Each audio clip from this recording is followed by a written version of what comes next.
राजस्थान में जनगणना तैयारी के तहत आज से प्रशासनिक सीमाएं फ्रीज कर दी गई हैं। नई सीमाओं में बदलाव व अधिकारियों के ट्रांसफर पर भी अस्थायी रोक लगा दी गई। राजस्थान में मावठ की बारिश अमृत साबित हुई। गेहूं व सरसों की फसलों को जीवन दान मिला। खेतों में हरियाली लौटी। अच्छी पैदावार की उम्मीद से किसानों के चेहरे खिल उठे। राजस्थान पटवारी भर्ती परीक्षा का अंतिम परिणाम घोषित कर दिया गया है। कुल 462 अभ्यर्थी चयनित हुए हैं। चयन सूची जारी। अभ्यर्थी आधिकारिक वेबसाइट पर परिणाम देख सकते हैं। नए साल की शुरुआत राजस्थान में मावठ और ओलावृष्टि के साथ हुई। कई जिलों में बारिश हुई। जयपुर भी भीगा। मौसम बदलने से ठंड और बढ़ गई। पंचायती राज चुनाव इस तारीख तक संभावित हैं। राज्य निर्वाचन आयोग ने वोटर लिस्ट अपग्रेडेशन का कार्य शुरू कर दिया है। मतदाता सूची के अद्यतन की प्रक्रिया तेज। आरपीएस अधिकारी रितेश पटेल को 1 करोड़ की रंगदारी मांगने के आरोप में गिरफ्तार किया गया। इससे पहले भी वे कई विवादों में घिरे रह चुके हैं। विभागीय जांच चल रही। मुख्यमंत्री भजनलाल शर्मा ने धार्मिक आस्था के तहत गोवर्धन पर्वत की 21 किलोमीटर लंबी परिक्रमा की। इस दौरान श्रद्धालुओं का उत्साह देखते ही बना। सुरक्षा के कड़े इंतजाम रहे। पूर्व उप प्रधान को साथियों सहित पुलिस ने डिटेन किया। वे मुख्यमंत्री को झापन देने जा रहे थे, लेकिन रास्ते में ही रोक लिया गया। मौके पर तनाव का माहौल रहा। नए साल के पहले दिन राजस्थान में 3000 युवाओं की किस्मत चमकी। राज्य सरकार ने नियुक्ति पत्र जारी किए। चयनित अभ्यर्थियों में खुशी की लहर दौड़ गई। मदन राठौड़ ने भ्रष्टाचार पर तीखी टिप्पणी करते हुए कहा, जब कसाब को कानूनी मौका मिला तो विधायकों को भी अपनी बात रखने का अधिकार है। उन्होंने निष्पक्ष जांच की मांग की। राजस्थान एमपी की गौशालाओं ने गिद्ध संरक्षण के लिए डायक्लोफेनाक पर रोक, सुरक्षित गिद्ध फीडिंग जोन और झरमुक्त पशु शव उपलब्ध कराने की पहल शुरू की, जिससे गिद्धों की संख्या बढ़े। नए साल पर प्रदेश भर के मंदिरों में श्रद्धालुओं की भारी भीड़ उमड़ी। दर्शन के लिए लंबी कतारें लगी। कई शहरों में यातायात व्यवस्था चरमरा गई और जगह जगह ट्रैफिक जाम देखने को मिला। टोंक में बड़ी कार्रवाई। कार से 150 किलो विस्फोटक बरामद। 2 आरोपी गिरफ्तार। पुलिस जांच में जुटी। सुरक्षा एजेंसियां अलर्ट। क्षेत्र में सघन तलाशी अभियान जारी। मामले की गंभीरता से पड़ताल।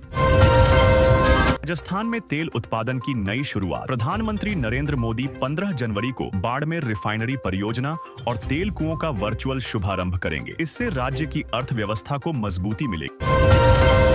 राजस्थान में किराना दुकानों पर प्लास्टिक बोतलों में बिक रहे पेट्रोल पर रसद विभाग ने छापेमारी की। अवैध भंडारण जब्त किया। दुकानदारों पर जुर्माना लगाया। सुरक्षा को लेकर सख्त चेतावनी जारी।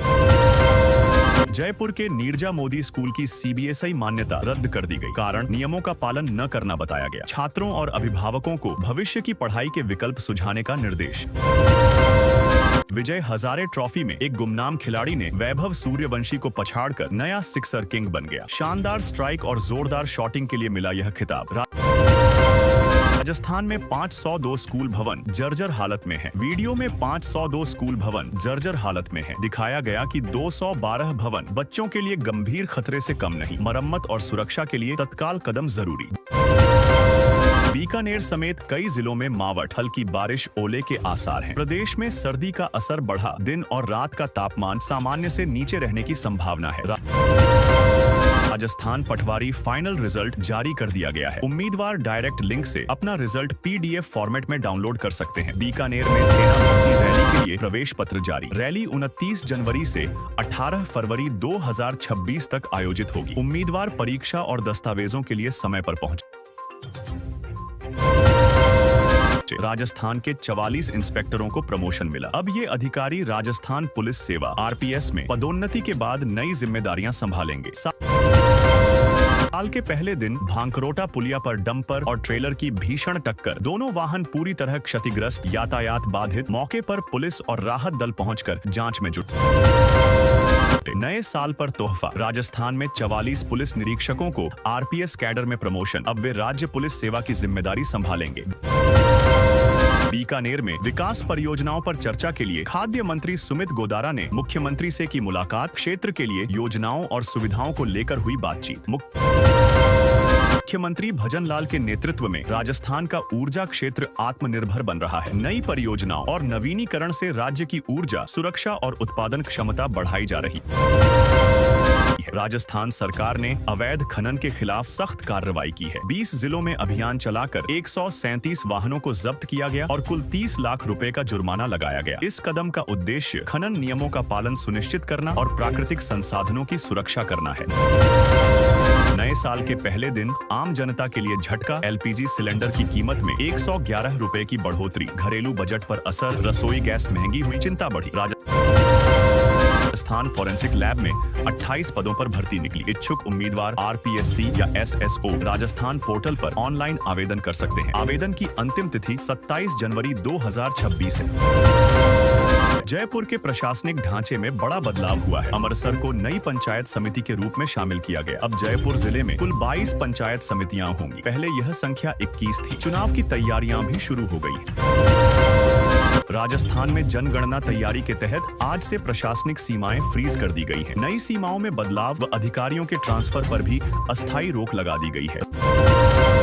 राजस्थान में मावठ की बारिश अमृत साबित हुई। गेहूं व सरसों की फसलों को जीवन दान मिला। खेतों में हरियाली लौटी। अच्छी पैदावार की उम्मीद से किसानों के चेहरे खिल उठे। राजस्थान पटवारी भर्ती परीक्षा का अंतिम परिणाम घोषित कर दिया गया है। कुल 462 अभ्यर्थी चयनित हुए हैं। चयन सूची जारी। अभ्यर्थी आधिकारिक वेबसाइट पर परिणाम देख सकते हैं। नए साल की शुरुआत राजस्थान में मावठ और ओलावृष्टि के साथ हुई। कई जिलों में बारिश हुई। जयपुर भी भीगा। मौसम बदलने से ठंड और बढ़ गई। पंचायती राज चुनाव इस तारीख तक संभावित है। राज्य निर्वाचन आयोग ने वोटर लिस्ट अपग्रेडेशन का कार्य शुरू कर दिया है। मतदाता सूची के अद्यतन की प्रक्रिया आरपीएस अधिकारी रितेश पटेल को 1 करोड़ की रंगदारी मांगने के आरोप में गिरफ्तार किया गया। इससे पहले भी वे कई विवादों में घिरे रह चुके हैं। विभागीय जांच चल रही है। मुख्यमंत्री भजनलाल शर्मा ने धार्मिक आस्था के तहत गोवर्धन पर्वत की 21 किलोमीटर लंबी परिक्रमा की। इस दौरान श्रद्धालुओं का उत्साह देखते ही बना। सुरक्षा के कड़े इंतजाम रहे। पूर्व उप प्रधान को साथियों सहित पुलिस ने डिटेन किया। वे मुख्यमंत्री को झापन देने जा रहे थे, लेकिन रास्ते में ही रोक लिया गया। मौके पर तनाव का माहौल रहा। नए साल के पहले दिन राजस्थान में 3000 युवाओं की किस्मत चमकी। राज्य सरकार ने नियुक्ति पत्र जारी किए। चयनित अभ्यर्थियों में खुशी की लहर दौड़ गई। मदन राठौड़ ने भ्रष्टाचार पर तीखी टिप्पणी करते हुए कहा, जब कसाब को कानूनी मौका मिला तो विधायकों को भी अपनी बात रखने का अधिकार है। उन्होंने निष्पक्ष जांच की मांग की। राजस्थान एमपी की गौशालाओं ने गिद्ध संरक्षण के लिए डायक्लोफेनाक पर रोक, सुरक्षित गिद्ध फीडिंग जोन और झरमुक्त पशु शव उपलब्ध कराने की पहल शुरू की, जिससे गिद्धों की संख्या बढ़े। नए साल पर प्रदेश भर के मंदिरों में श्रद्धालुओं की भारी भीड़ उमड़ी। दर्शन के लिए लंबी कतारें लगी। कई शहरों में यातायात व्यवस्था चरमरा गई और जगह जगह ट्रैफिक जाम देखने को मिला। टोंक में बड़ी कार्रवाई। कार से 150 किलो विस्फोटक बरामद। 2 आरोपी गिरफ्तार। पुलिस जांच में जुटी। सुरक्षा एजेंसियां अलर्ट। क्षेत्र में सघन तलाशी अभियान जारी। मामले की गंभीरता से